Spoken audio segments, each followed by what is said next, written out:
الرحیم سوال پوچھا گیا کہ رمضان میں افطاری کے بعد اور سحری کے وقت بیوی سے مصری کرنا جائز ہے؟ کچھ لوگوں کے ذہن میں یہ بات ہے کہ رمضان المبارک کے مہینے میں بیوی سے مصری کرنا جائز نہیں ہے، تو یہ بات ذہن میں رکھیے کہ رمضان المبارک کے بابرکت مہینے میں آپ اپنی زوجہ سے ہم مصری کر سکتے ہیں، ٹھیک ہے، لیکن صبح صادق سے لے کر غروب آفتاب تک اس وقت نہیں کر سکتے، جب روزہ کھل جائے افطاری کے بعد اور سحری سے پہلے پہلے، یعنی کہ صبح صادق سے پہلے پہلے جب بھی آپ کو موقع ملے آپ بیوی کے ساتھ ازدواج تعلق قائم کر سکتے ہیں۔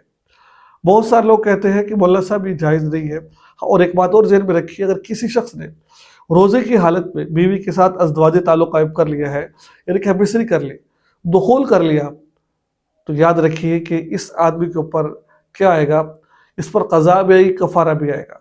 رمضان المبارک کے بعد ایک روزہ نہیں رکھے گا بلکہ 61 روزے رکھے گا۔ اس وجہ سے آپ جوان ہو، بوڑھے ہو، آپ کچھ بھی ہو، یہ یاد رکھیے کہ جو بھی آپ کام کر رہے ہیں، یعنی کہ روزے کی حالت کے اندر آپ مصری نہیں کر سکتے ہیں۔ بیوی کے ساتھ لیٹنا، بوسوں کنار کرنا یہ تو ٹھیک ہے، لیکن اگر آپ مصری کر لیں گے تو آپ کو بہت بڑا جرمانہ ادا کرنا پڑے گا، اور وہ جرمانہ کیا ہے کہ آپ کو رمضان المبارک کے بعد آپ کو صدقۃ الفطر کا جو رمضان المبارک کے بعد آپ کو یعنی کہ فدیہ بھی دینا پڑے گا، قضا بھی اور کفارہ دونوں آئے گی۔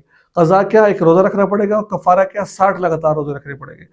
آپ کو 60 روزے لگاتار رکھنا پڑیں گے، ایسا نہیں کہ چھوڑ چھوڑ کر رکھیں گے آپ، ٹھیک ہے، تو یہ آپ کا آئے گا۔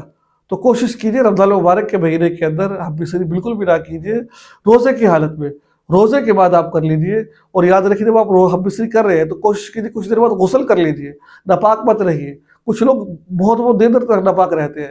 رمضان المبارک کا بابرکت مہینہ ہے، اس مہینے کو قیمتی بنائیے آپ اللہ کو راضی کر کر، ٹھیک ہے۔ دعا میں یاد رکھیے گا۔ السلام علیکم ورحمۃ اللہ وبرکاتہ۔